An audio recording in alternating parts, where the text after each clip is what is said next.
Welcome to the College of Complexes. This is our 450th meeting since we started in February 2009. We put a speaker on every week, a different subject.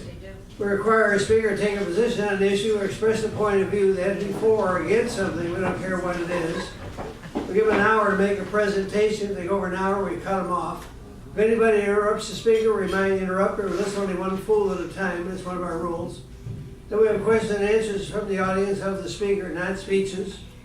Then we have remarks, rebuttals. Everybody in this audience that wants to gets 5 minutes at the podium here to respond to what the speaker had to say for or against. Our speaker gets the last word, gets a comment, close the meeting. That's how it works. But before we introduce our speaker, we have time for announcements. Anybody have any announcements you want to make? Come on up here, we can make them. You got one. Come on up here. Of course. Dallas Philosophers Forum is meeting on the 12th, which is this coming Tuesday. And the subject is going to be compassion, value for the 21st century. So if that's important to you, you might want to come. We meet at El Phoenix off of Skillman and Odelia. Talk starts at 7:30. You can show up anytime from 6 to 6:30 for dinner. Food's generally pretty good. There's plenty of room, so just invite you to come.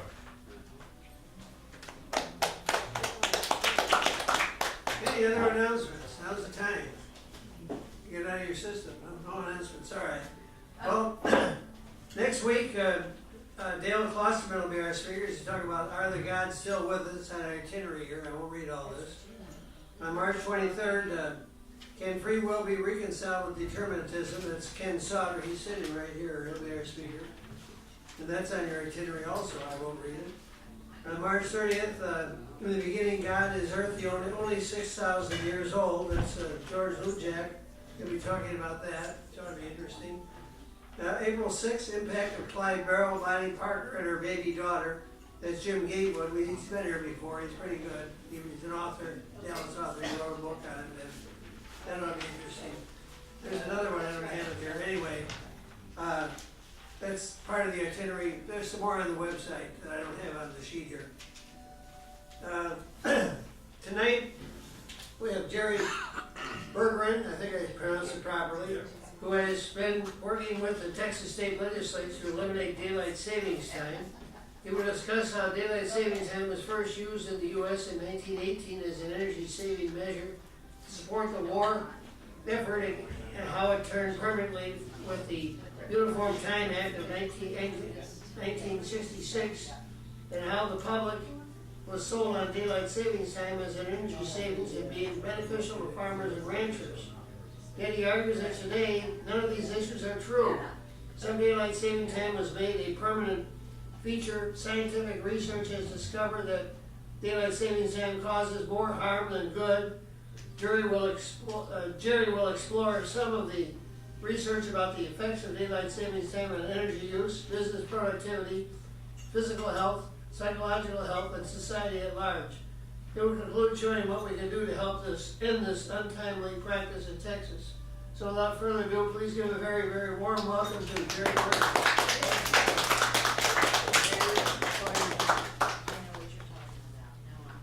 Thank you very much. I'm going to start with maybe some of you have heard that Ben Franklin started all this mess. He didn't. Okay?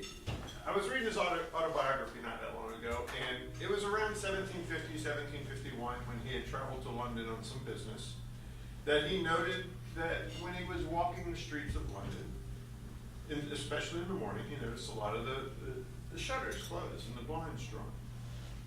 And he heard people complain. He'd see candles in the windows in the evening, and he'd hear people complain about the cost of candles.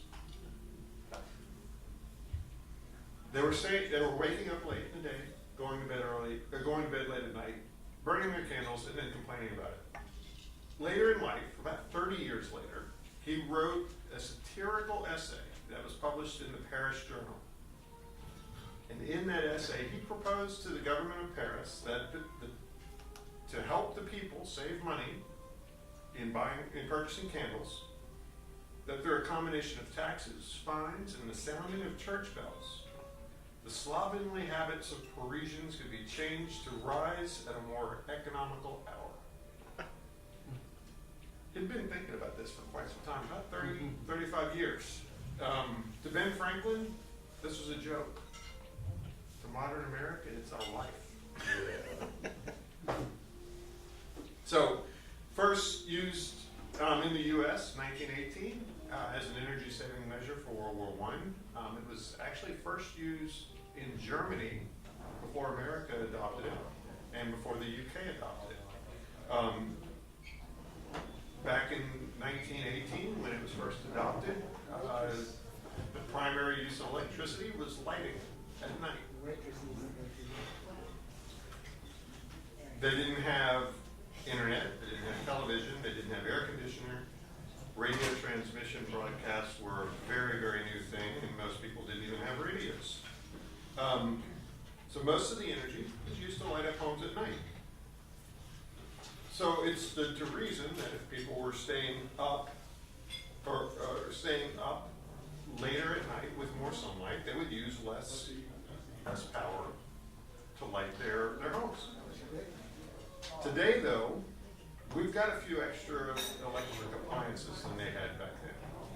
And the primary driver of electric use today is not lighting, but air conditioning. And so our usage of electricity now is different. It's hard to believe 100 years ago that they had different electricity usage, and they created a policy that we still abide by today. So there was a paper written in, I think it was 2000 and, I think it was 2008. I didn't write it down here. And the paper was entitled, "Does Daylight Saving Time Save Energy?" It's evidence from a natural experiment in Indiana. Now, I'm an economist by trade, and I do research on this very sort of thing. My field tends to be in the insurance industry, though. But it's rare when economists have a natural experiment available to them. Just to kind of give you some history on this, in 2007, Indiana, for the first time, adopted daylight savings time statewide. Prior to that, parts of the state had adopted it and parts hadn't. So what you can do with that from an experimental standpoint is you can look at the pre-switch to daylight savings time and the post and compare what was different. So this study by some professors out of California on what happened in Indiana found that the cumulative increased cost for electric bills for residents of Indiana was $9 billion per year. So one of the reasons daylight savings time was started was to save energy. In this study, and there have been others since, have found that it actually, in Indiana in particular, costs more than daylight savings time. Now, the trend is the further south you go, the more it costs. So it stands to reason here in Texas, it costs even more than it did in Indiana. And again, it's because of the cost of air conditioning.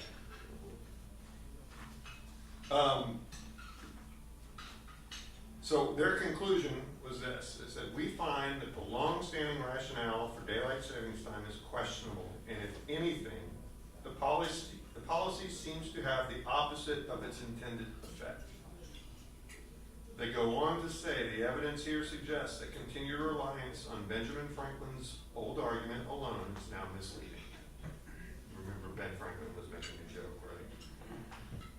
So the main premise has been refuted by science. It's not for energy savings. Right. Now, there are some harms to daylight savings time, and I heard some of you talking about it before I got up here. One of those harms is the psychological effects of daylight savings time. The practice of changing our clocks twice a year to accommodate daylight savings time is not merely just disrupting our sleep a couple times a year, but for people with some mental illnesses and emotional disorders, it can be dangerous and for a good number, even deadly.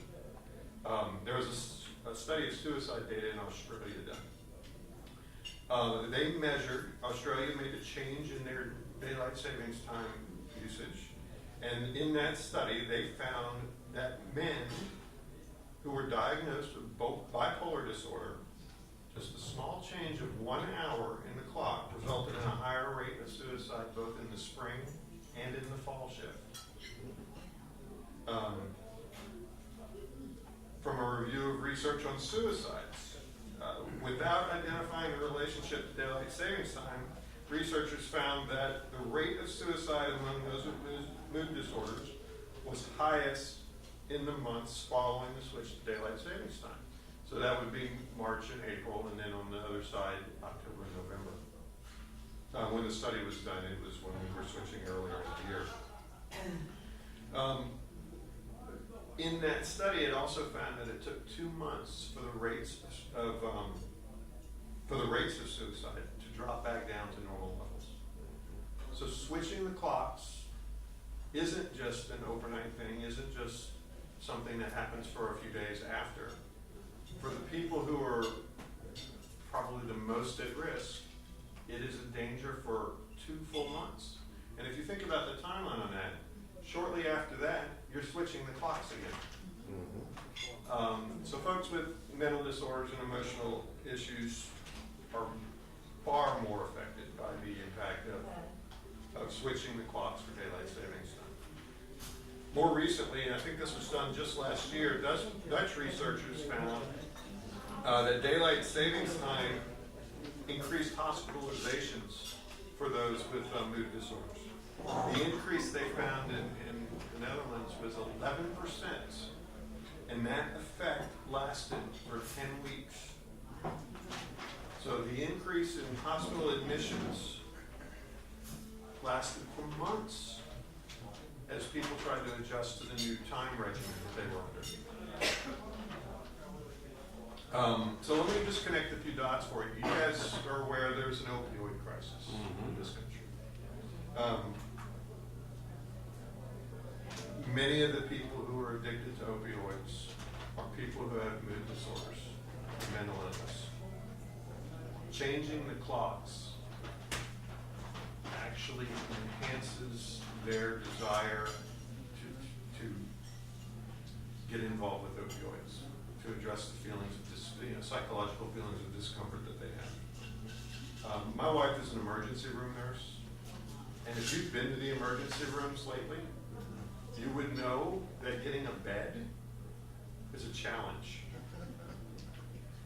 She was telling me stories, and I'm not going to tell you which hospital it is because I don't want to get anybody in trouble, but they are treating patients in the waiting room on many, many days. And many of those patients are coming in because of problems with drugs.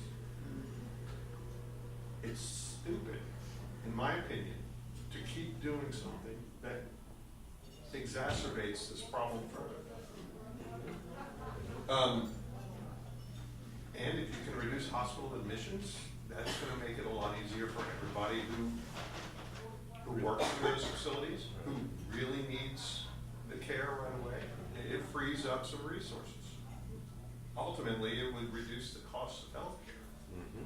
I can't say how much it would, but any little bit helps, right? So, just to give you an idea of how many people this would potentially affect, the federal government has an estimate of as many as 10% of the American population has mood disorders. It's 35 million people. So daylight savings time is potentially affecting, on the psychological disorders alone, 35 million people in this country. Let's move on to something a little less cheery. There was a study by Finnish researchers. The title of their study was Daylight Savings Time Transitions, Incidence, and In-Hospital Mortality of Ischemic Stroke. They found a disturbing pattern. Ischemic stroke is the most common type of stroke. And they found a disturbing pattern as it relates to daylight savings time. they found an 8% increase in the incidence of this type of stroke. And for some reason, there was an increase in, the risk was particularly acute for women to be more likely affected. So the news gets even worse. It's 8% in the general population that was in hospital. People with cancer in the week after daylight savings time is initiated have a 25% higher risk of stroke immediately after. The researchers also found that people over 65 years of age had a 20% higher risk the days and the week after the switch to daylight savings time. Keep in mind, this is in hospital risk. It gets worse. A study using hospital data from a couple hospitals in Michigan found a similar effect with respect to heart attacks. This is just general population now. They identified a 17% increase in the incidence of heart attacks on the day after the switch to daylight savings time. That's tomorrow. Just to put it in real frame of reference for you.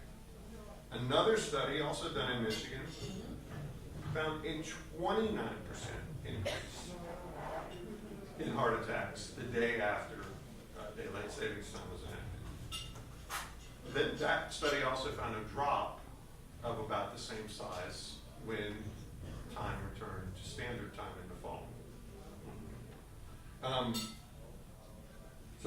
Also out of Italy, some researchers conducted a meta-study. And what that means, they did a study of all the studies. And in their study, they found a consistent and significant increase in the incidence of myocardial infarction on the Monday following the shift to daylight savings time. And that increase ranged anywhere, depending on the study, from 4 to 29%. It's a significant increase in hospital admissions as a result of, or for heart attacks as a result of daylight savings time. So it might be an inconvenience for many of us, but for a lot of people, it's life-threatening. There are workplace injuries, as you might expect, from a switch to daylight savings time. There was a study that focused strictly on mining operations, and they found that there were an average of 3.6 more injuries, and that resulted in 2,649 more days of work lost because of injuries on the days following a shift in time, whether it was in the spring or the fall, it didn't matter. I'm going to read what they conclude here. In summary, we found that time change phase that are intended to better align waking activity with daylight periods have negative side effects on organizations. Employees slept 40 minutes less, had 5.7% more workplace injuries, and lost 67.6% more work days because of injuries than on days when the time hadn't changed. They concluded in their study that daylight savings time cost employees sleep and injuries, and that the change in time is a clear and present danger to those who are working in this particular field, which is mining. There are other studies that show similar patterns in the construction industry and in some other labor-intensive industries as well. Educational achievement. There was one question asked by a researcher who's a graduate student. I believe he's either at Princeton or Yale. I can't remember which. I'm sorry about that. His question was, do arbitrary clock conventions help determine the geographic distribution of educational attainment levels? What he was asking was, are the kids in the eastern part of the nation of India getting better grades than the ones in the western part of India? And the reason he's asking this is India has one time zone for the whole country, but it is big enough to have 2 or even possibly 3 time zones. And the interesting thing about the Indian government's public school system is that all the schools start at the same time. o'clock in the eastern part of the country is going to have more light in the morning than 8 o'clock in the western part of the country, by as much as 2 hours more light. What they found, or what this researcher found, was that the school-age children exposed to later sunsets, because they're going to bed later, attain fewer years of education and are less likely to complete primary and middle school. The sleep deprivation caused by going to bed later, especially among the poor, is partly responsible for the lower academic achievement. It also affects these children later in life, as they do not attain as much economic benefit as the kids in the East do, because they are more likely to drop out of school and more likely to be working in menial labor jobs. It's particularly problematic for the people in the lower socioeconomic castes in India, because they are much more likely to live in homes without electricity and therefore can't. Their lives their lives are focused on what goes on with the sunrise and the sunset, and they're attuned to that. So just in case you think, well, that's India, that's a third world country, it doesn't happen here, right? Well, it does. There's a study done in Westchester, New York. Researchers found that the early March daylight savings time onset adversely affected sleep and vigilance in high school students, resulting in increased daytime sleepiness. I'm not sure about you, but when I slept through class, I didn't do very good. The American Academy of Pediatrics had an opinion on this, and they said that insufficient sleep in adolescence is an important public health issue that significantly affects the health and safety, as well as the academic success of our nation's middle and high school students. I want you to consider something. In India, they found that the later the sunset, the worse the child did in school on average. That's exactly what we're doing starting next week. We're having later sunsets, and we're actually contributing to our students not doing as well as a result. There was another study. This one looked at SAT scores. This was also because of what happened in Indiana. They were able to look at the numbers in Indiana before and after the switch to daylight savings time. So the principal finding was a surprisingly strong negative relationship between the imposition of time in a geographic area and SAT scores of local high school students. In other words, the later the sunset, the worse they did on the SAT. So basically, this is sleep related. So the less sleep you get, the worse you're going to do in academic performance. High school students, for some reason, were measured here, and they're particularly sensitive to this. If you have had to deal with children right after daylight savings time, you may recall, or you may know, that they don't like to go to bed when the sun's out. Yet, in order to wake up for school the next day, they do. They have to. And it makes it very difficult for a lot of parents. Most parents of school-age children I've talked to hate this time of year. We switch.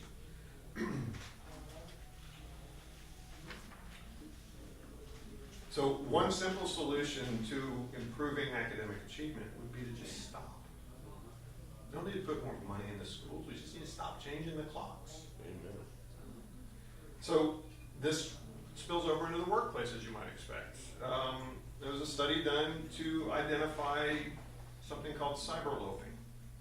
In case you need to know what that is, that just means you're searching on Google instead of doing your work. And they found that on the Monday following the switch to daylight savings time, Google users searched for over 3.1% more entertainment-related websites compared to the preceding Monday. So there's a 3% increase in cyberloafing. That reduces productivity for companies. They followed it up with a lab-based study with some college students to further, try to quantify the effects on productivity. And the results there were that suggested that for every minute the participant slept the night before the lab session, the participant engaged in 0.05 fewer minutes cyberloafing. That's 3 minutes per hour, or about 5%. For every minute of interrupted sleep the prior night, participants engaged in 0.14 minutes more cyberloafing. That's 8.5 minutes per hour. So, just to put that in perspective, that's 20% of time was wasted the day after, after a shortened time sleep. Traffic accidents, maybe you've heard of this. There are more traffic accidents after daylight savings time switched. That risk can increase by 5.5 to 7.5%. The effect of the switch to daylight savings time was found to persist the full week after the switch to daylight savings time. The speculation of the researchers there was that it's ambient light available. More people are driving to work in the dark. And because of that, less light, harder to see, more wrecks. In addition to just the number of wrecks, there were also more fatal accidents as a result, in another study that was done. And there was a significant study done at the University of British Columbia with the Canadian experience. And he echoed the same results from these other two studies I mentioned. About an 8% increase in accidents immediately following the spring shift, and a similar increase in the fall shift, although it was slightly delayed for some reason. Now, all this and a few other reasons got me involved in this issue. So last year, almost exactly a year ago today, was primary day in Texas. The Republican Party goes through a series of conventions to adopt resolutions that get put on its plane. And I thought, well, this is a good opportunity for me to try to get this issue on the plane. That's a tall task to get something from the precinct level all the way to the state party platform. So I showed up at the precinct convention. Last year, for whatever reason, the way they did it is they had all the precincts in the Senate district meet in the same room. So I shot this resolution I wrote to all of them. And all but one of them that I introduced it to agreed to consider it in their precinct level convention. So my resolution passed my precinct convention, so now I can go on to the next stage. This is the Senate district convention. So at the Senate district convention, all the different resolutions that flow up from the precinct level have to go through a committee and they have to be moved on. I wasn't going to take my chances. I got myself assigned to the committee that hears all these. Got it passed through that committee. When a few weeks later, when they did the Senate district convention, the very last resolution that was considered was the one I wrote. That resolution, when it was read, not because it was last, received a standing ovation. And this is a Republican Party convention, immigration-related ones, abortion-related ones, law, whatever. Nothing else got this kind of response from the crowd in the room. Stopping daylight savings time did. I was amazed. My state senator was in the room. He's also a friend of mine, Bob Hall. And when I walked out after that applause, I told Bob, I said, remember this, I'll be back. So while I was there, I got appointed to the state convention. The state convention happened last June. I had a couple of goals there. I wanted to meet with legislators. I wanted to identify the members of the state level committee to make sure that this resolution got onto the floor so that it could be passed. Talked to the press as well while I was there. A couple of articles. I think there was one in the Dallas Morning News that mentioned the issue. But my main point to the legislators I talked to, it did ultimately pass the state convention, but the main point was this. There had been some courageous state reps who had offered, both on the Democrat and the Republican side, that had offered up bills to stop daylight savings time in Texas. And I told the one who had most recently done it, his name's Dan Flynn, if you know him, and I told him, I did this so that you would have cover. And you could know that the people were behind you, and people couldn't basically laugh it off anymore. He took me seriously, and I'll get to that in a minute. But starting in November, senators and representatives at the State House were able to file legislation. On November 11th, there was one filed in the Senate. It was by a Democrat out of San Antonio. His name is Jose Menendez. The next day, Lyle Larson, a Republican also out of San Antonio, filed a companion bill in the House. Now, Bob Hall, I mentioned already, February 12th, about a month ago, Bob Hall signed on to the Senate bill as a co-author. So he got my message. He got the message of the people in the room at the convention, at the Senate convention. And in the process, he convinced the vice chair of the committee that's going to hear the bill in the Senate to sign on as a co-author too. On March 7th, so now it's getting heated because just a few days ago there was a whole bunch of activity. March 7th, Lyle Larson filed a resolution to present the issue of daylight savings time to the people of Texas. He also filed legislation to enable that to happen. On March 8th, Senator Paul Betancourt out of Houston filed a companion resolution on the Senate side. And Representative Dan Flynn on the House side filed an opposing resolution. One of them was to keep daylight savings time, one of them was to get rid of it. So, now here's where it's important that this is where you can get involved now to help convince our legislators that now's the time. There is a hearing scheduled for Wednesday of this week. I just found out about it yesterday. I plan on going to that hearing. That hearing is the House State Affairs Committee. Well, they will hear testimony on for and against House Bill 49, which is to opt out of daylight savings time. If you can go, that's great. If you can't go, call them, email them. The list of all the members of the committee is on the Texas Legislative website. Look on the Senate side too. It's Senate Bill 190, House Bill 49 are the two that are up first. Let them know that you want to stop changing the clocks. Yeah, amen. Unless you don't, they don't. But there are opposing bills now because this has gotten enough traction. There are opposing bills. On the House side, there is one to remain fixed on daylight savings time, and there's one to opt out of daylight savings time. What I'd like to talk about now is why one is better than the other. From a political standpoint, in order to stay on daylight savings time permanently, it requires an act of Congress.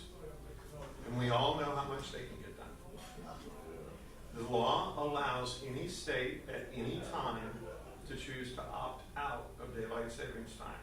Congress does not need to be involved. The simplest and cleanest way to finally stop changing the clocks is to opt out of daylight savings time. There has been some movement in the U.S. Congress, though, lately. Bills have been offered in the Senate and on the House side to switch the entire country to permanent daylight savings time.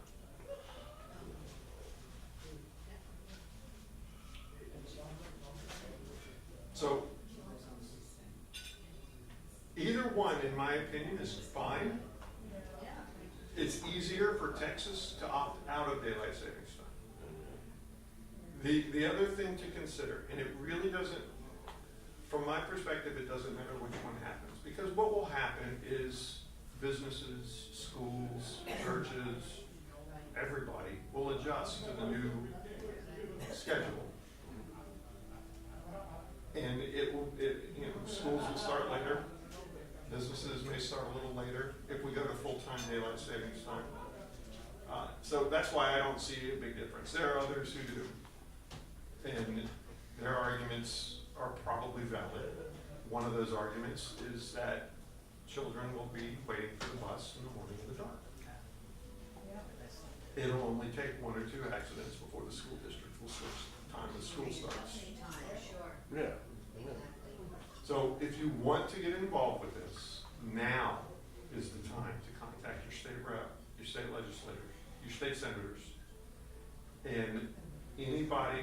It's the state affairs committees for both the House and the Senate. You can look them up on the Texas Legislative website and contact them directly.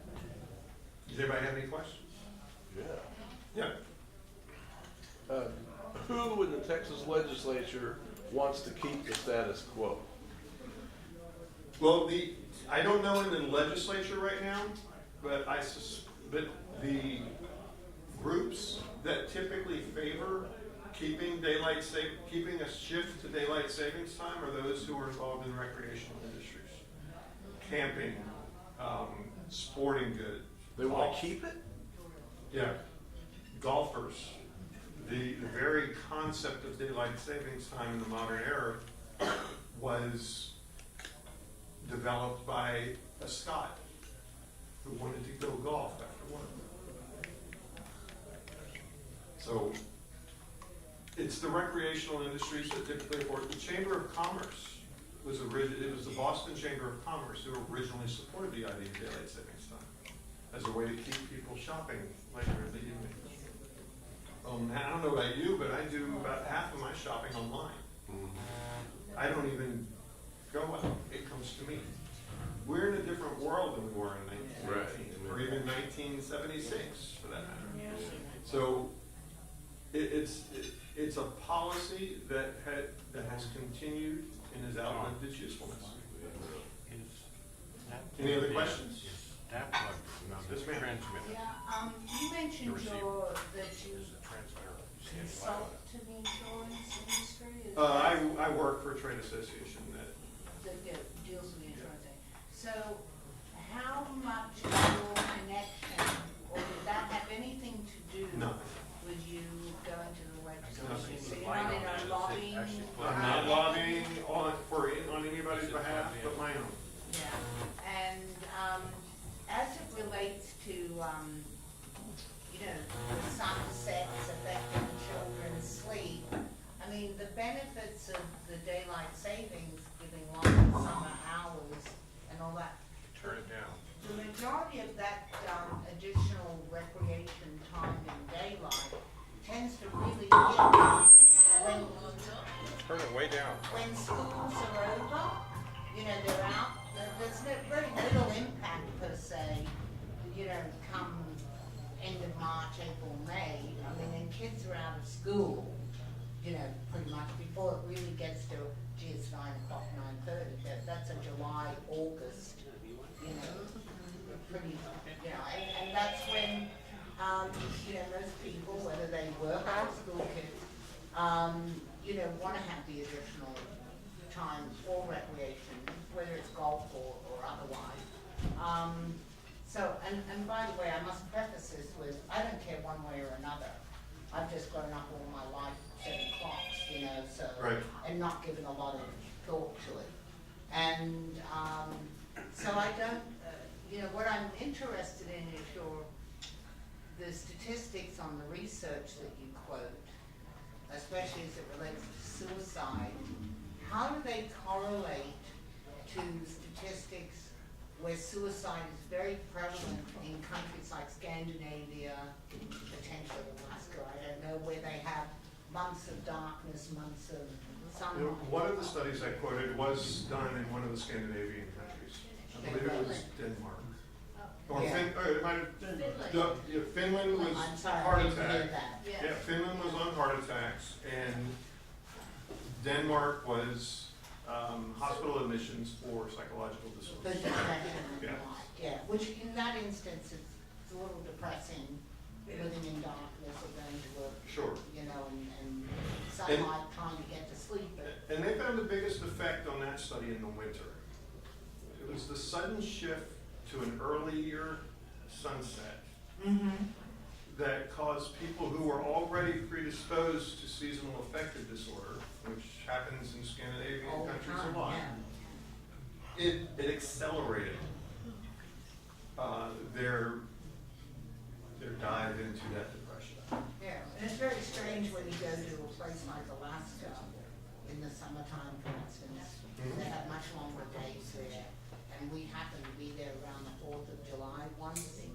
And what was really amusing is it was the 4th of July, except they kept on waiting for it to get dark and dark and dark. And of course, it didn't get dark until about 1 o'clock or 1:30 a.m. on the 5th of July, which begged the question, why didn't they set it off for July 3rd? Because by the time they got around to doing the fireworks, it would have been July 4th anyhow. So that was strange, you know.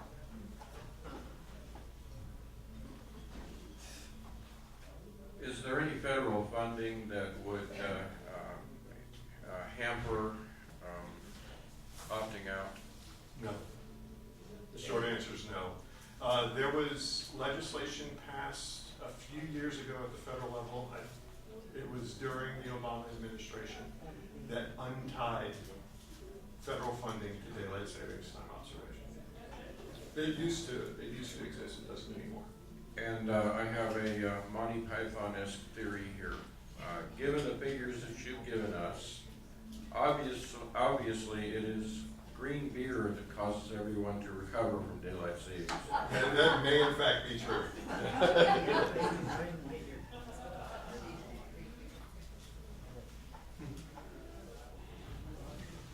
Yeah, this is interesting. Have you contacted that popular Congresswoman Ocasio-Cortez to add this to the new Green Deal? This would be very green. I have not talked to her or tried to reach her office. Okay, well, just trying to ask. It was a joke. I see in your blog here that this was first started in 1918. What was the motivation behind the people who got that legislation going? The motivation was energy savings. It was also promoted as an aid to farmers and ranchers, which if you know a farmer or rancher, it is not an aid to them. This is not a joke. I didn't realize the last one was, sorry. The last one's kind of. Oh yeah, you have to contact her. She would push it, I'm sure. Anyway, can you give us a picture of who else in the world that does it and when they got on board? Sure. I can't talk to when they got on board, but most of Europe currently does a summertime, but the European Union recently passed legislation that no longer requires the individual nations in the European Union to follow that summertime. They now have the option to opt out of it. It's a model similar to what we have in the US. And then also Australia and New Zealand do daylight savings time. None of Africa does. Most of Asia does not do it. So it's primarily a Western civilization feature. This is not me questioning the research. This is just, if I were going to be doing the research, I would have a little bit of trouble isolating the seasonal fluctuations in the length of daylight and isolating the effects of those seasonal fluctuations in available daylight from the daylight savings event. Do you have anything to? Sure.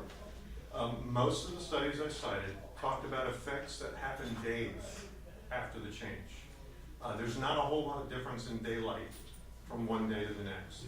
There were a couple of studies that talked, especially psychologically related studies, that talked about months and weeks. I can see how there may be some effect from just seasonality that is involved there. But the fact that it happened on both ends, and that it happened for a consistent amount of time on both ends of the change, both spring and fall, tells me that seasonality was not the primary driver. And the researchers in both of the studies that I referenced did do a statistical analysis to try to account for that seasonality change. Yeah, is it, from what you said about the savings and the loss of money, it would appear that it would be beneficial to actually have daylight losing time there in the summer. I don't know that a study has been done to determine whether or not moving the clocks forward or moving to daylight savings time permanently or to remain on standard time would be more beneficial from an economic standpoint or not. Yeah, but this would be going backwards actually. Instead of going forward and that, go backwards. Sure, let's talk about that. Do you know does anybody know when the middle of the day is in Dallas? What time?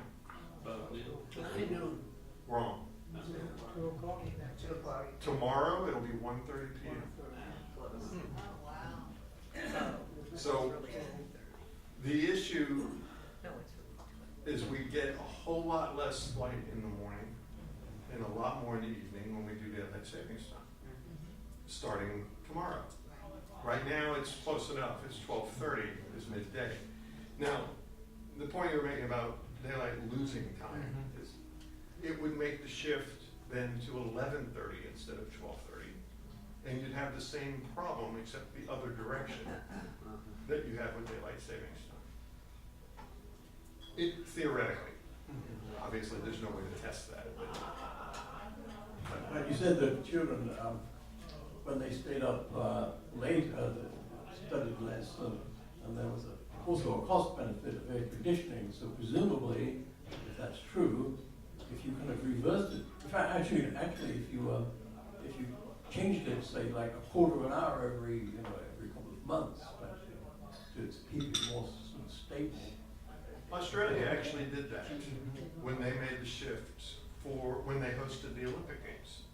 They started a month early and they changed the clocks by 20 minutes for the 3 weeks leading Yeah, up. so what was the upshot of doing that? Was that, you're actually making the day seem the same. Well, they did Or the that. waking time or the sleeping time the same. Yeah, you don't change the amount of sunlight in the day. You just change when people wake and go to bed. And the relationship is, for the Olympics, the relationship, or the reason they did that was, quite frankly, because of television. They wanted people to be able to watch the games in other parts of the world at reasonable hours, at the larger media markets.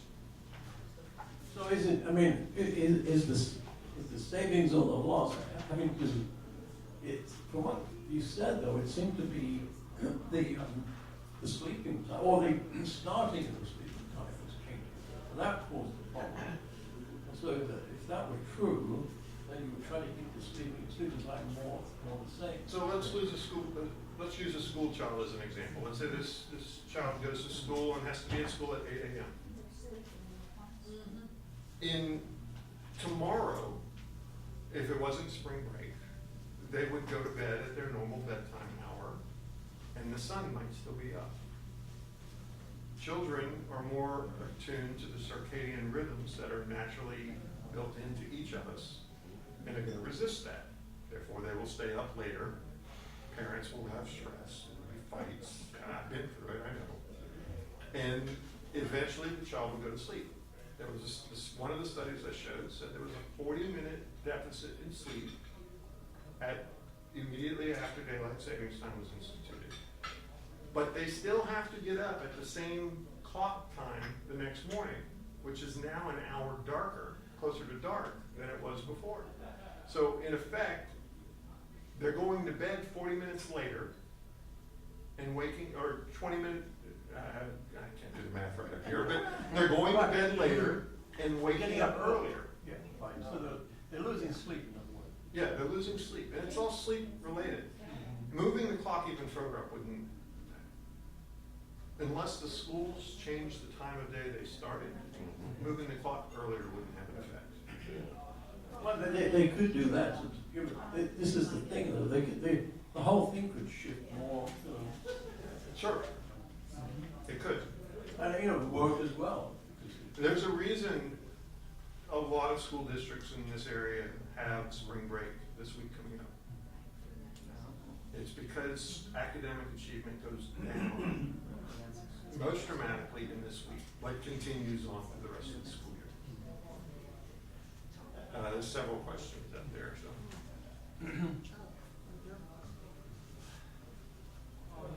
I would think children would prefer daylight saving time. I seem to remember when I was little, I liked it. But now that I'm older, I don't care for it. So I'm wondering, do more people say they do not like it? I've got some neighbors right now.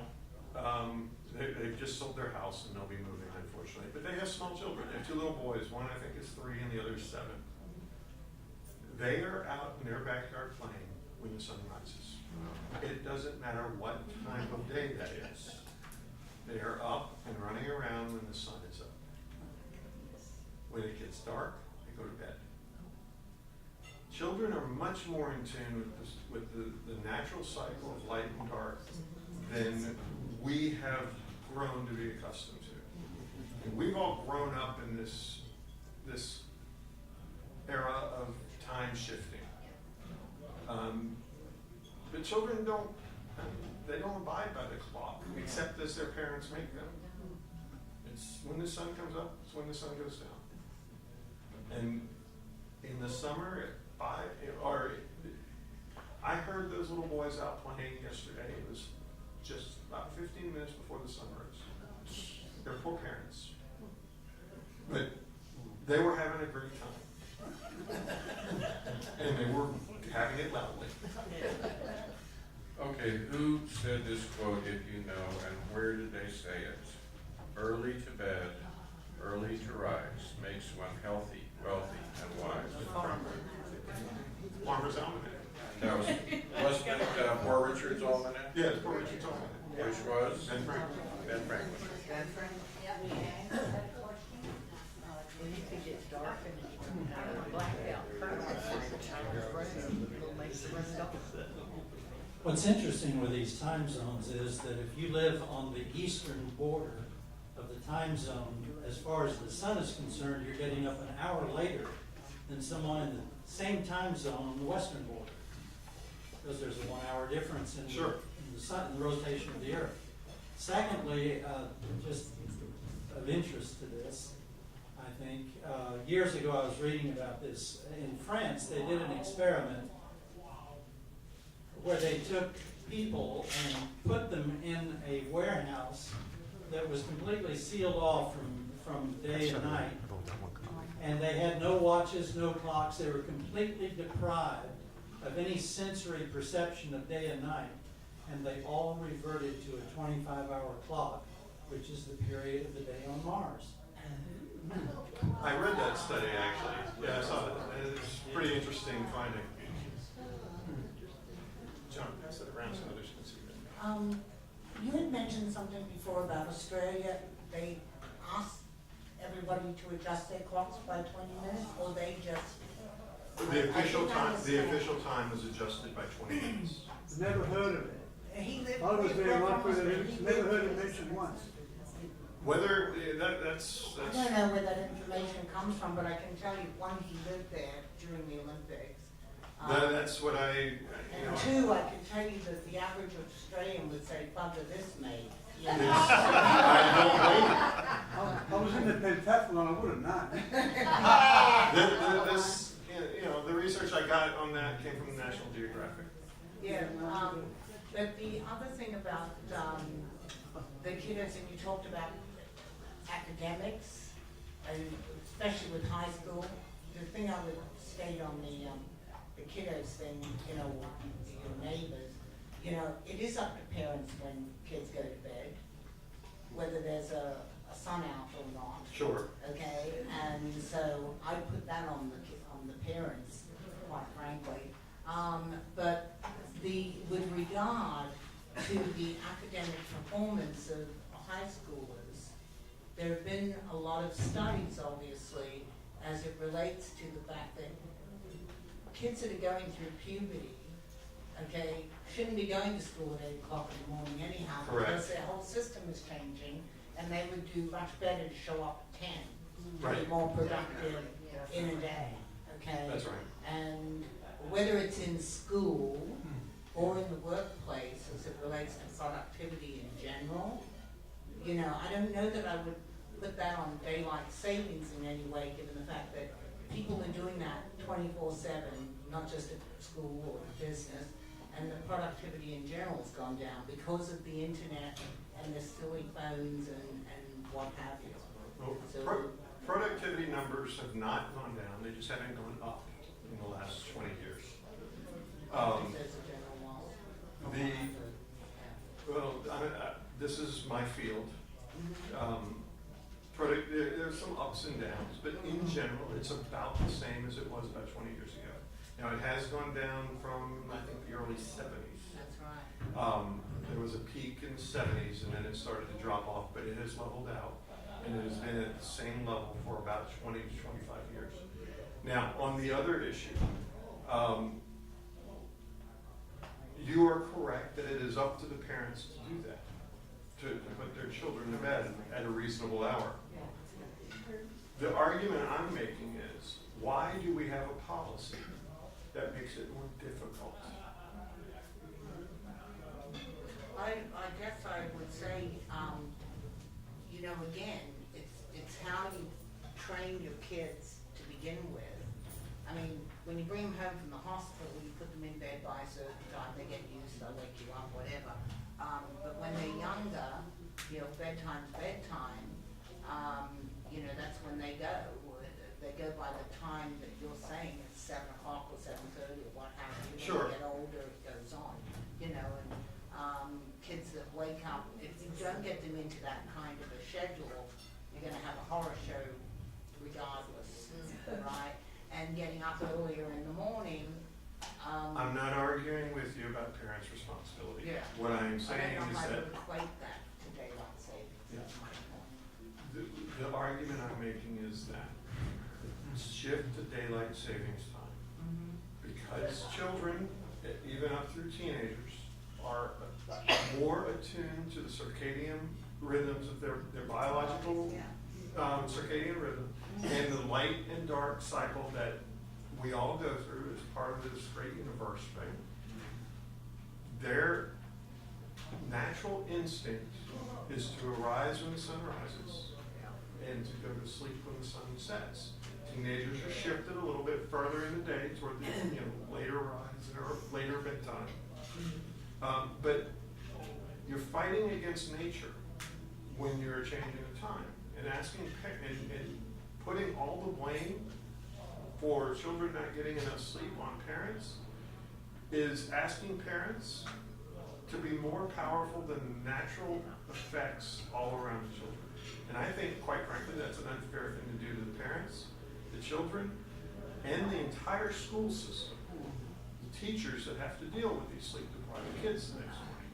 Well, I agree on that, but I think that most of the sleep deprivation, beyond the parents being in bed, if they're in bed and they have a phone in there with them, they're gonna stay up all night looking at it anyhow. There is no doubt. There's only so many things And government that's not on the policy can parents, do. other than for the parents to remove Yeah. all. We're talking here not about parental control, but about government policy. Why do something that makes it harder? Is what I'm asking. Why? And on that note of government policy, I have a story and a question. Okay. A very unfortunate scheduling event happened some years back where 570 Cliff has Squeals with Ed Wallace Saturday mornings, and he has a very educated audience. Someone scheduled the regional EPA director to be speaking in the program right before Ed Wallace arrived there. And the regional EPA director was saying he was going to pass a regulation to ban any construction crews, and of course it's road construction, building construction, they were not going to be allowed to operate in the Dallas area before 10 a.m. in the morning. Unfortunately also they were taking calls, and the man got eviscerated by the callers calling in, telling him he was going to be killing construction workers because of the 100-degree heat in Texas and everything like that. Now the question goes to, unfortunately in any type of legislative move these days, the question comes up regarding carbon footprint. What is the carbon footprint effect of daylight savings time or not? I haven't found a study that talks to carbon footprint, but I have seen several studies that talk to the use of electricity, which, except for nuclear and a couple of renewable type of electricity generation, is going to be carbon footprint. Traffic accidents also cause more traffic. There's more carbon for you. And if there are more traffic accidents after the shift to daylight savings time, you would presume there would be an effect from that as well. Now, this is just speculation on my part, but it seems to me that ending the shift to daylight savings time, if it in fact, especially in Texas, reduces the amount of electricity that everybody uses, would reduce the carbon footprint from people in Texas. Good answer. Have you studied the effect of the fact that the countries near the equator have nearly uniform daylight? And the countries near the equator do not observe daylight savings time. But is it more beneficial to the society actually? To not? Well, to be near the equator, that's not suffer this That is an wide variation. That is an argument that is being made by historians and economists, and it has been ongoing for decades, if not centuries. Well, I don't think I have an answer for that. It's my Well, answer. I thought about it, and you see the most advanced countries, in the last few centuries, have been those in the more northerly latitudes. That's right. So they were more productive. And one theory to that was there's much more, lack of daylight, and therefore there's much more thinking time available. Has that been studied, the difference? Well, the thinking time has. You may recall there was an invention, and I think it happened in Austria and Germany, or what are now Austria and Germany, about the time of Martin Luther. They were called coffee houses. People stopped drinking beer, started drinking coffee. Hence, they were more productive. That's one thing I've seen on that issue. On the other Because they stayed up later or were more alert later? they were more alert all the time. All the time. On the other side of that is the crops that were common in Europe are different than the crops that are common in Asia, for example. Rice is a common crop in China and Japan. Rice requires constant maintenance. So the work to raise rice is ongoing. There's no break. When you're growing wheat, you put the seed in the ground, it comes up. You go do other things until it matures. So there's more free time as well. And that could be, I've seen studies that explain that as a possible explanation. It has nothing to do with daylight savings time. Has there been any studies on the level of popular support for daylight savings time? I've talked to some of the legislators about this. There seems to be about a 50-50 split in the population on shifting to full-time daylight savings time versus shifting to getting rid of daylight savings time and remaining on standard time. What about people who want to keep it? What do you Keep daylight saving, keep switching? There are very few of those. Okay. But among the others, most people want to see it stop. Right. The reason nothing's been done is because it's about a 50-50 split, one way or the other. Okay. The easiest way for the state of Texas to do it is to opt out of daylight savings time. Otherwise, it requires an act of Congress, and we all know how active they are. Since I haven't thought through it, I guess I'm wondering whether you have thought through this. I know that businesses in New York City generally stay open very late because they wish to do business with the West Coast. And New York City and the surrounding area has a very active nightlife. And they do spend a lot of their day generally in the dark, you might say, during a lot of the year.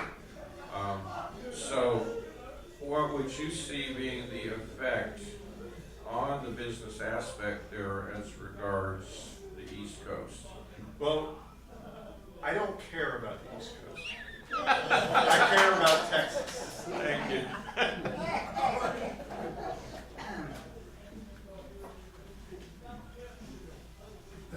Hi, from Boston, Massachusetts.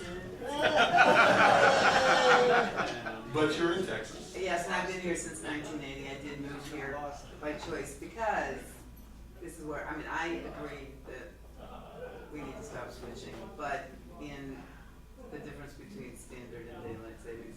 As a kid, 4:30, like I said, who likes it to be dark at 4:30? Said nobody, never. Right.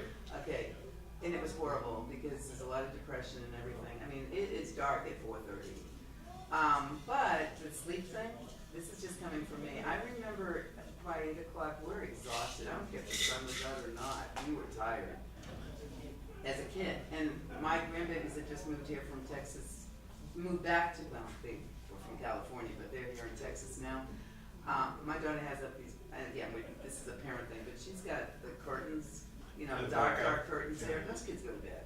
Yeah. Sure. So, but I definitely don't want this switching back and forth. I am with you with that. I have blackout curtains in my room for that reason. Yeah. Right. That's all you did. But if it's between standard time and daylight savings time, I just think the longer days just are healthier. I don't know. Well, We're half the dead days in the are morning anyway. the days are longer because it's called summer. Right.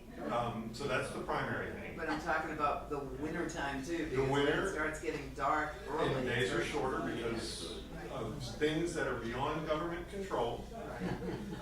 It just has to do with astronomical principles, Earth's rotation and tilt.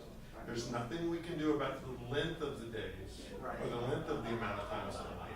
All we can do is shift the clocks. Right. And it's the shifting of the clocks and people having an earlier onset of dark in the winter, sudden earlier onset of dark in the winter, that causes a lot of problems for people with mood disorders, especially those with seasonal affective disorder. In the spring, bipolar people, if you know anybody who's bipolar, you know they get manic, and then they cycle into very depressive moods. In the spring, when there's more light, there's more mania. In the winter, when there's less light, there's more depression. Why exacerbate that? Right.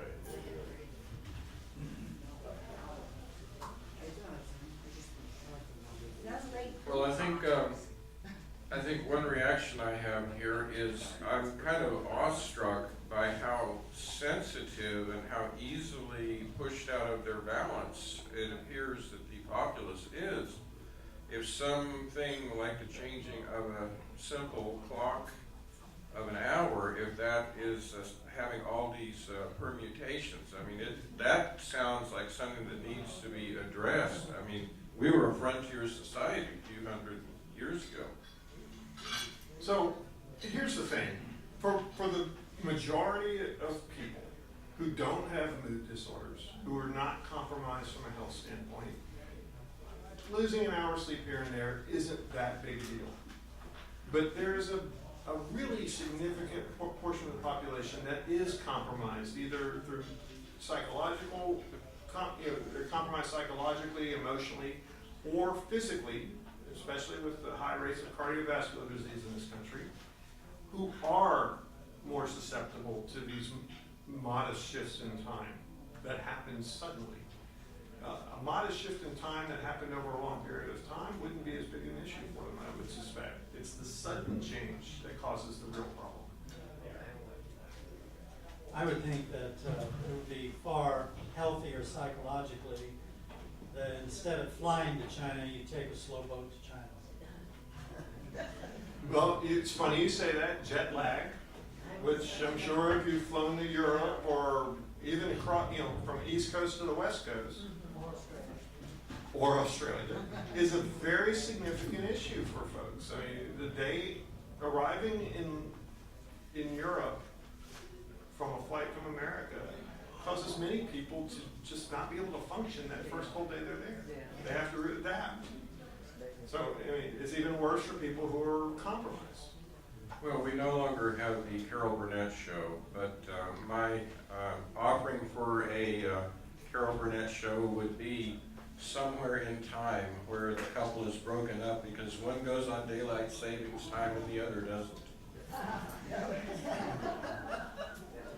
Well, let me just leave you with one other situation. My sister-in-law had twins recently, and it got me thinking, what if those twins had been born tonight, one of them, let's say, at 1:45 p.m., and the other one 30 minutes later? Who was first? Mm-hmm. On the birth certificate, the second one was first. Mm-hmm. So talk about it, try to explain that to a couple of twins, right? Anything else? I think you get to sit down. Thank you.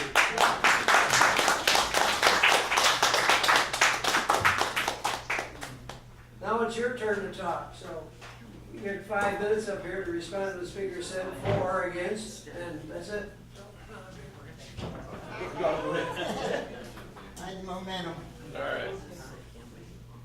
You were closer if I had the momentum. That's it. That was very well prepared, thank you. Very well organized. I like this issue because it's something that the New Green Deal can get behind, as well as conservatives. The only thing I would say, Jerry, you might be taking it a little too seriously, because when you're using, to me it's like shooting fish in a barrel. I agree with you. To me, for the government to make this little abrupt thing against the way the natural thing kind of flows, like even if you live in Alaska, it flows, and you get a chance to adapt to it. And for that government to come in, boom, 1 hour, I don't like that. But the reason I think that you might be, shooting fish in a barrel with a machine gun is when you kind of overstate things. I don't think the data's wrong, but as Mark Twain said, there's statistics and there's damn statistics. So, like you heard that one? No, there's lies, more lies than statistics. That'll work. That'll work. Anyway, you're talking about like issues like suicide, heart attacks, depression, cancer. These studies you cite statistically can be used in an argument, but I don't know if it's a good idea to make such a heavy thing because they're really minor, as some of the other people pointed out, compared to other effects. For instance, the number one danger for suicide is if you're insane. And that goes, like, you're transgender, and you're like, and you're celebrated now, so it's a complicated issue. So I guess the next worst thing is to be a dentist, that's for suicide. These people who die with heart attacks with the sudden change of an hour, I believe that's probably true. I don't question your statistics in that sense, but they would die a week later maybe, or a month later. And the same with the depression bouts and stuff like that. The underlying causes, this doesn't really address those dire things you brought up. So I think it's a good issue. I think it deserves a little more humor, a little less, overkill, because you go out too far on a limb, and I'm just doing a devil's advocate thing, so I do agree with you. This government overreach to try to over-manipulate things that are just simple in nature. I mean, we've dealt with the different length of day forever. I mean, that's the way it goes. And imagine that if you're living near Tierra del Fuego or Alaska or way up there, you have a completely different thing, but it is a more gradual thing. And I'm not a church person, but God in His wisdom made it incremental. And so you got a chance to at least you got a chance to catch up. But the tyranny of the clock is bad enough already. If I had my way, I'd outlaw alarm clocks. That's a big health risk right there. So I'm just saying, don't open yourself up to logical things like the kids in India. They, there's a difference from the East and the West, but there's also a vast difference in the populations. Like if you're rural India and you live in Delhi, it's going to be a different deal. Now the East Coast of India, you got Delhi and you got Calcutta and all that, and it's going to be different. So statistics are anyway. I like the issue. I just want to warn you, don't open yourself up for like logical attacks, because it's a little bit, it seemed a little bit ideologically possessed, like you're going to win this thing, and that makes my thing go up, even though I agree with you, but I'm always looking for logic flaws, and so take it as a friend. I like this idea of anything more natural, less intrusive, and more gradual. But I thought the dire consequences thing was a little bit overstated, because there are other effects that are bigger on most of those. Even the traffic accidents, you have them in the morning, you have them at night, you have people sleepy. So I think it's a good idea. I think your major points are very well taken. I think it was a bad idea in the first place for them to tamper with it last year. But anyway, thank you, and I hope you take it well.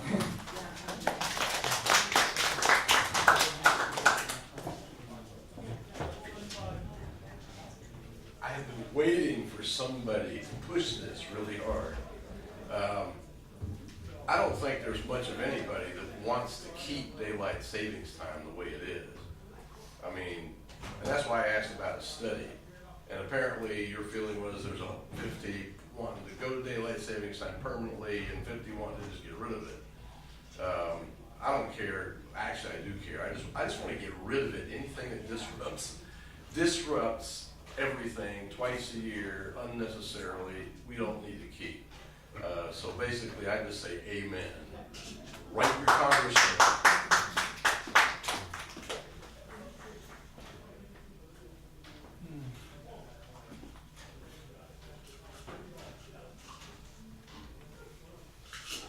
Well, we made it through Y2K. We made it through 2012. I think we can probably make it through dropping daylight savings time. Amen.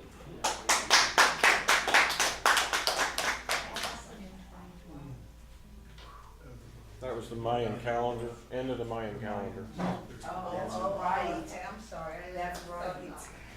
You just had to be there. I didn't mention the harmonic convergence, so that's before most everybody. I think we would all be a lot healthier if we would go ahead and get rid of all clocks and watches as well, and just go by nature and go by daylight and darkness and blend back into nature. I think living in cities is essentially very unhealthy for continuing a life form on this earth, because this life form is destroying the planet that we live on.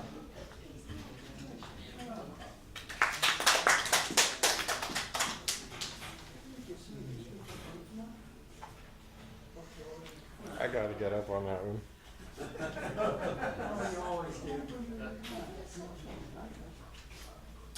Okay, this time it's not because of Beasley. This is unique. Okay, I'll handle this from one of the strangest perspectives possible.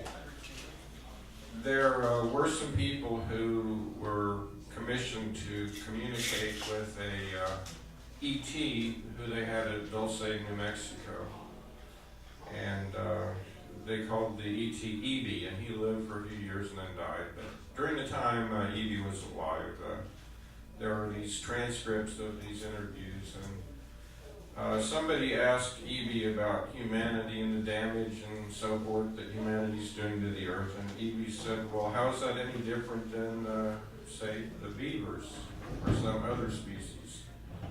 So maybe we build dams a little bit more seriously than a beaver builds dams, but hey, all species have some effect on the environment, and I think if we pursued higher technology and cleaner technology, I think we'd be much more compatible with the environment. And it's not that we shouldn't have concerns, but I mean, I'm just not down on humans.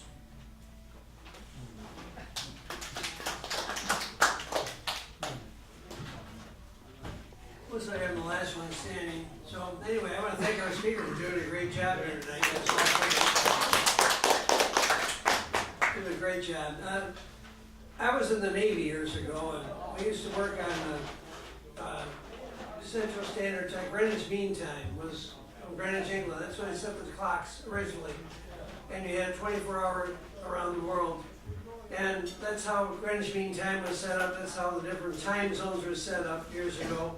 And that's the same time in the south, below the equator as it is above the equator as far as Greenwich Mean Time is concerned. The Navy was never on daylight savings time. We were on Central Standard Time, or whatever the time zone was. That's what we were on. The time zones were divided into 24 hours because that's what a day was considered, and that was how it all worked. I'm in favor of what our speaker had said tonight. We should not be going through all these various changes for daylight savings time, which really is unnecessary, and it would be better off going with the time zone that actually does exist, and that's to stay with Central Standard Time and not change the daylight savings time. I have another piece of history.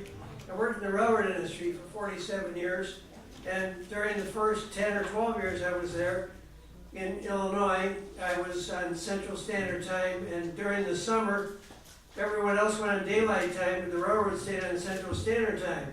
Well, I gotta tell you how confusing that can get, because you always gotta remember you're going to work an hour earlier than everybody else, and this is how it went on.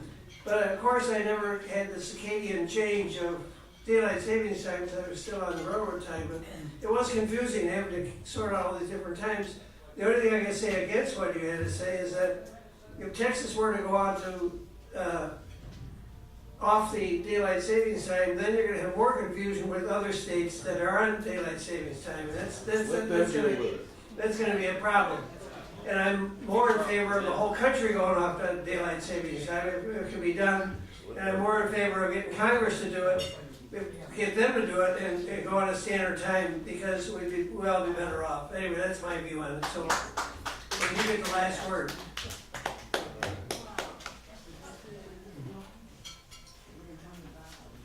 All right, in response, John, to your comment about how you wish we were using more advanced tech, if we got more sleep, perhaps we could develop it quicker.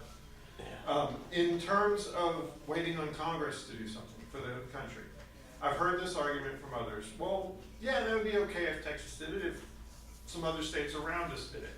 Arkansas just passed a bill. Oklahoma has a bill that they're considering. New Mexico has a bill they're considering. Louisiana passed the study bill last year to study the effects of it. Louisiana has decided they can't move unless Texas does. We are the hub. This state is the hub of the region around us, all making the same decision. They all want to. They need Texas to make it first. Let's do it. So, California, you may have heard, the residents of California had a referendum, and they voted in that referendum to move to full-time daylight savings time. They need an act of Congress. The state of Washington and the state of Oregon and the state of Idaho all are considering bills to join California's move. The province of British Columbia came out today. What do they call them? Governors?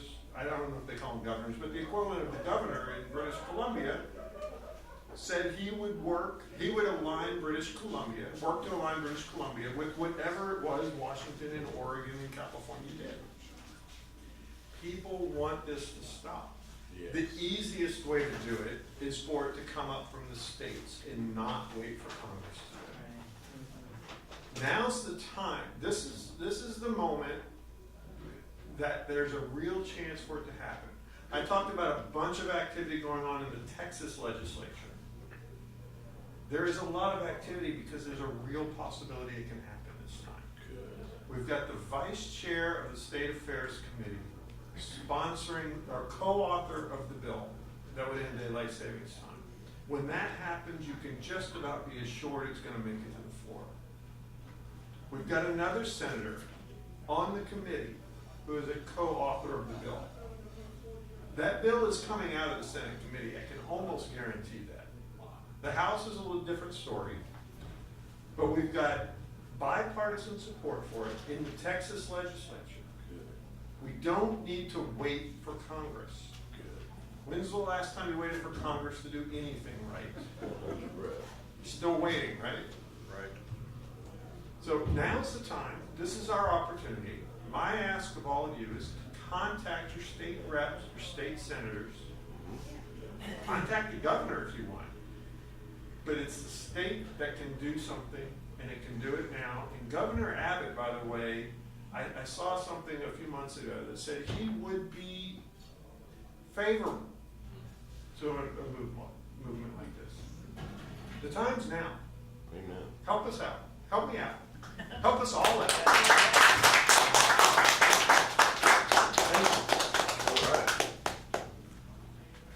So we all agree on. Well, that's it, our formal meeting for tonight, but they kick us out here at 10:30. We heard our speakers here, that we're gonna talk to them, and our formal meeting's over. See you all next week, hopefully.